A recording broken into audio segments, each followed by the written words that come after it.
International lab facility. Student-lead startups. Great academic exposure. KL, deemed to be university. అధర్మానికి యుద్ధం నడుస్తుంది తెలంగాణలోనే కాదు పూర్తిగా భారతదేశంలో.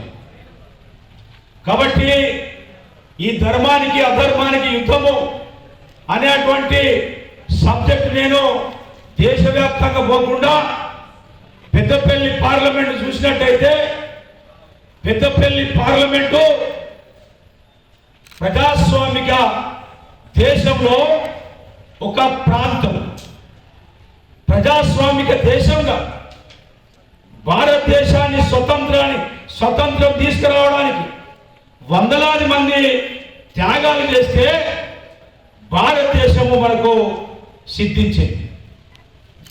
అప్పుడు స్వతంత్ర భారతదేశంలో ఉన్నటువంటి రాజరికాలన్నీ అన్నింటినీ క్లోజ్ చేసి దాన్ని భారతదేశంగా మలుచుకుంటే పెద్దపల్లి పార్లమెంటులో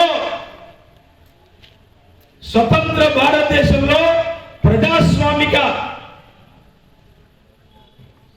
దేశంలో పెద్దపల్లి పార్లమెంటు ఒక రాజుల పరిపాలన చేస్తున్నటువంటి రాజరిక కుటుంబం ఇక్కడ గత 40 సంవత్సరాల నుండి పరిపాలిస్తుంది.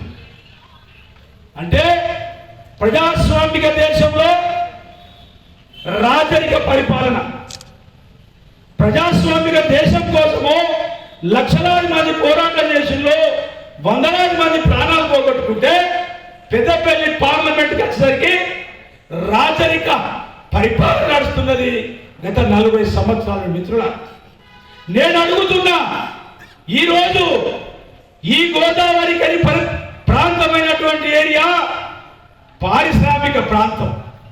ఈ పారిశ్రామిక ప్రాంతాన్ని నేను చూడబట్టి, నేను తిరగబట్టి, నేను ప్రజల మధ్య నుండి బ్రతకబట్టి గత 30 సంవత్సరాలు చూస్తున్నా. కానీ ఈ 30 సంవత్సరాలలో ఈ గోదావరి కని ఎందుకు ఎక్స్పాన్షన్ కావట్లేదు, ఎందుకు డెవలప్మెంట్ కనబడట్లేదు?